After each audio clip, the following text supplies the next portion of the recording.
It was so glorious out in the country. It was summer, the cornfields were yellow, the oats were green, the hay had been put up in stacks in the green meadows, and the stork went about on his long red legs and chattered Egyptian, for this was the language he had learned from his good mother. All around the fields and meadows were great forests, and in the midst of those forests lay deep lakes. Yes, it was right glorious out in the country. In the midst of the sunshine there lay an old farm, with deep canals about it, and from the wall down to the water grew great burdocks, so high that little children could stand upright under the loftiest of them. It was just as wild there as in the deepest wood, and here sat a duck upon her nest. She had to hatch her ducklings, but she was almost tired out before the little ones came, and then she so seldom had visitors. The other ducks liked better to swim about in the canals than to run up to sit down under a burdock and cackle with her. At last one eggshell after another burst open. "Peep, peep!" it cried, and in all the eggs there were little creatures that stuck out their heads. "Quack, quack!" they said, and they all came quacking out as fast as they could, looking all round them under the green leaves, and the mother let them look just as much as they chose, for green is good for the eye. "How wide the world is!" said all the young ones, for they certainly had much more room now than when they were in the eggs. "Do you think this is all the world?" said the mother. "That stretches far across the other side of the garden, quite into the parson's field. But I have never been there yet. I hope you are all together." And she stood up.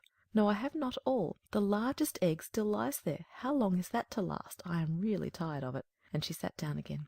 "Well, how goes it?" asked an old duck who had come to pay her a visit. "It lasts a long time with that one egg," said the duck who sat there. "It will not burst. Now only look at the others. Are they not the prettiest little ducks one could possibly see? They are all like their father. The rogue, he never comes to see me." "Let me see the egg which will not burst," said the old visitor. "You may be sure it is a turkey's egg. I was once cheated in that way, and had much anxiety and trouble with the young ones, for they are afraid of the water. Must I say it to you, I could not get them to venture in. I quacked and I clacked, but it was no use. Let me see the egg. Yes, that's a turkey's egg. Let it lie there, and teach the other children to swim." "I think I will sit on it a little longer," said the duck. "I've sat so long now that I can sit a few days more." "Just as you please, then," said the old duck, and she went away. At last the great egg burst. "Peep, peep!" said the little one, and crept forth. It was very large and very ugly. The duck looked at it. "It's a very large duckling," said she. "None of the others look like that. Can it really be a turkey chick? Well, we shall soon find out. It must go into the water, even if I have to thrust it in myself." The next day it was bright, beautiful weather. The sun shone on all the green trees. The mother duck went down to the canal with all her family. Splash! She jumped into the water. "Quack, quack!" she said, and one duckling after another plunged in. The water closed over their heads, but they came up in an instant and swam capitally. Their legs went of themselves, and they were all in the water. The ugly grey duckling swam with them. "No, it's not a turkey," said she. "Look how well it can use its legs, and how straight it holds itself. It is my own child. On the whole, it's quite pretty, if one looks at it rightly. Quack, quack! Come with me, and I'll lead you out into the great world, and present you in the duckyard. But keep close to me, so that no one may tread on you, and take care of the cats." And so they came into the duckyard. There was a terrible riot going on in there, for two families were quarrelling about an eel's head, and the cat got it after all. "See, that's how it goes in the world," said the mother duck, and she wetted her beak, for she too wanted the eel's head.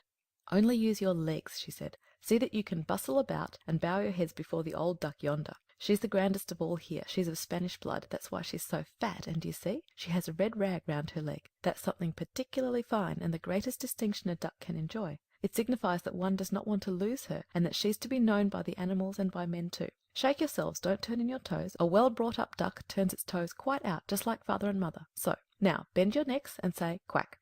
And they did so.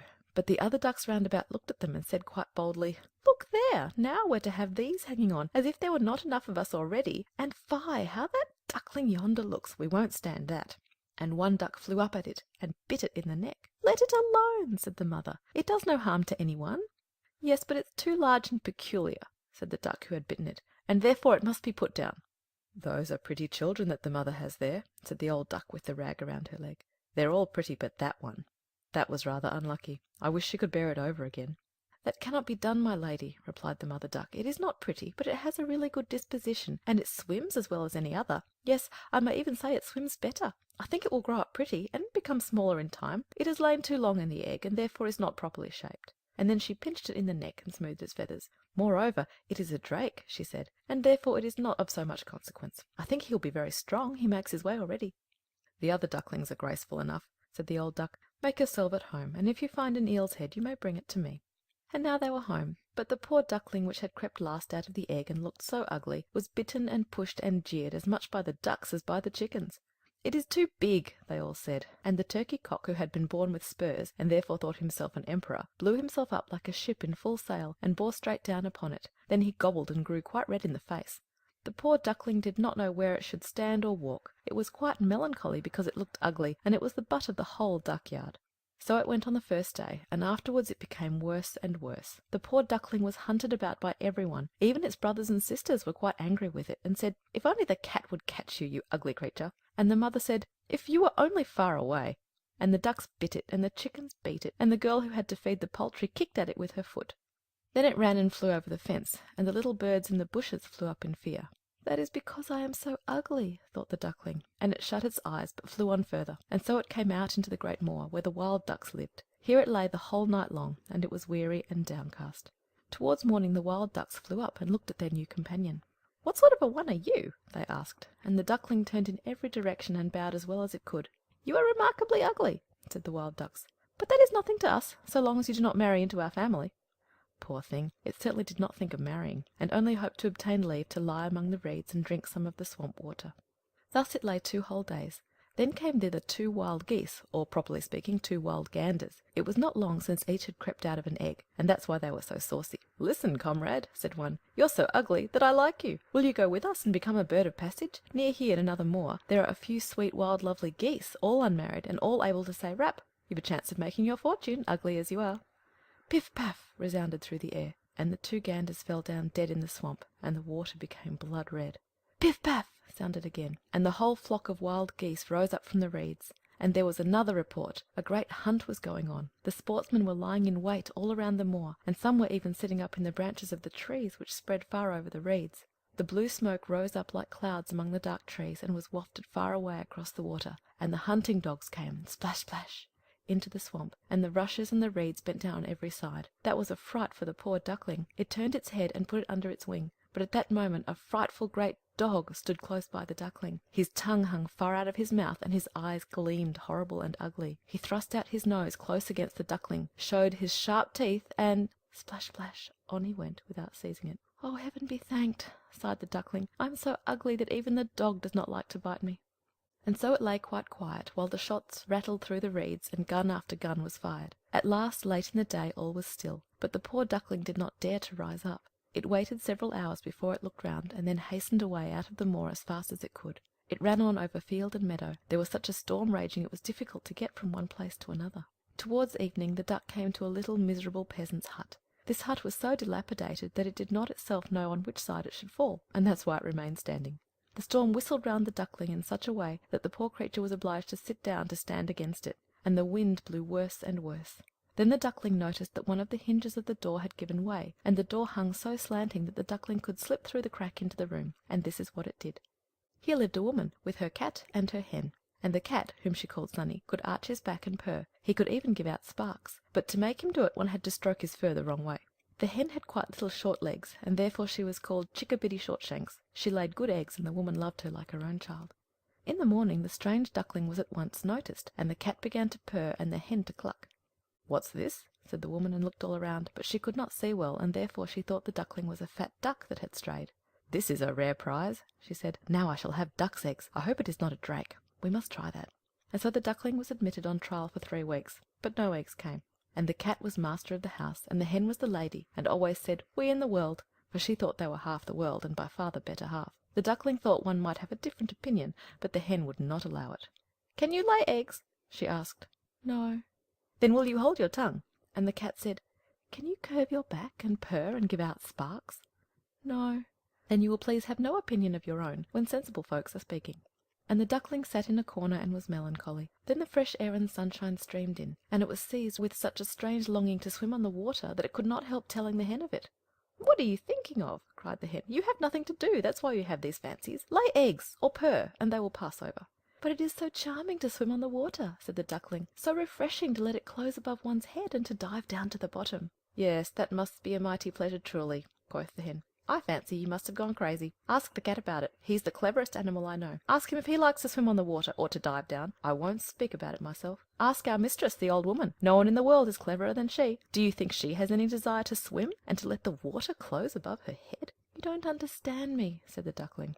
We don't understand you. Then pray, who is to understand you? You surely don't pretend to be cleverer than the cat and the woman. I won't say anything of myself. Don't be conceited, child, and thank your Maker for all the kindness you have received. Did you not get into a warm room, and have you not fallen into company from which you may learn something? But you are a chatterer, and it is not pleasant to associate with you. You may believe me, I speak for your good. I tell you disagreeable things, and by that one may always know one's true friends. Only take care that you learn to lay eggs, or to purr and give out sparks.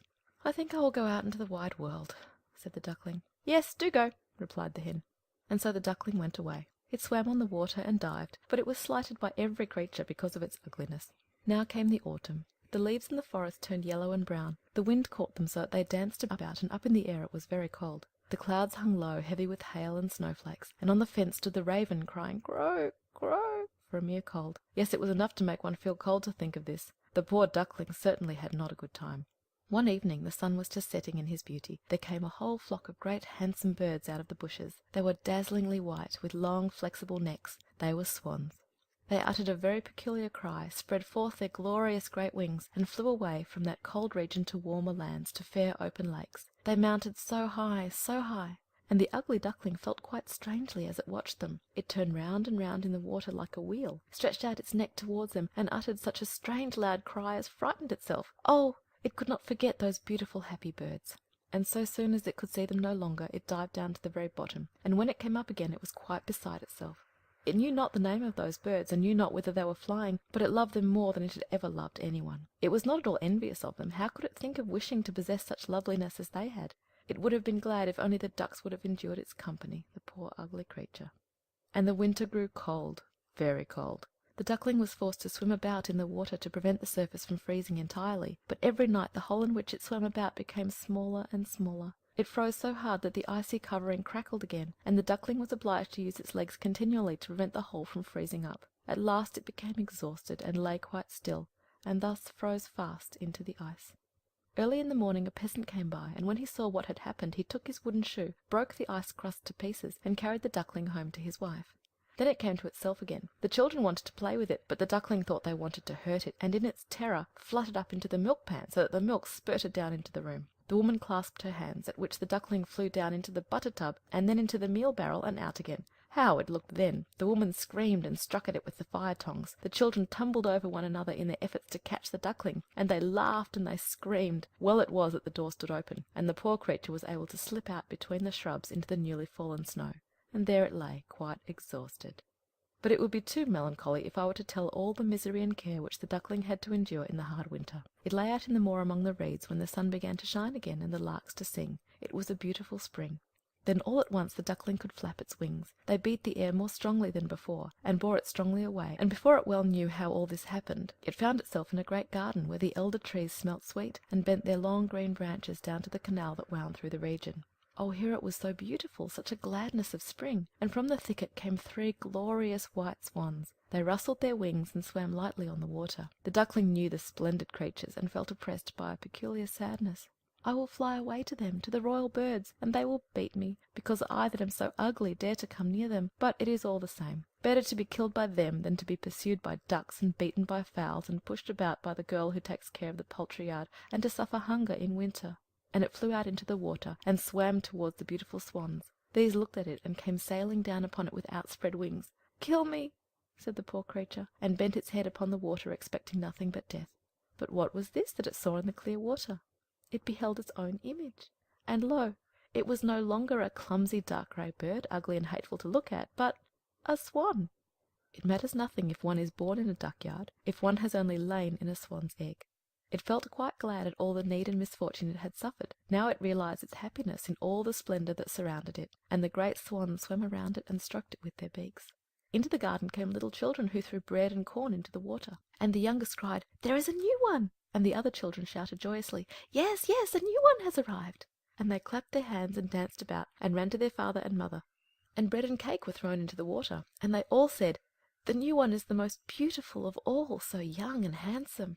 and the old swans bowed their heads before him. Then he felt quite ashamed, and hid his head under his wings, for he did not know what to do. He was so happy, and yet not at all proud. He thought how he had been persecuted and despised, and now he heard them saying that he was the most beautiful of all birds. Even the elder tree bent its branches straight down into the water before him, and the sun shone warm and mild. Then his wings rustled, he lifted his slender neck, and cried rejoicingly from the depths of his heart, "I never dreamed of so much happiness when I was the ugly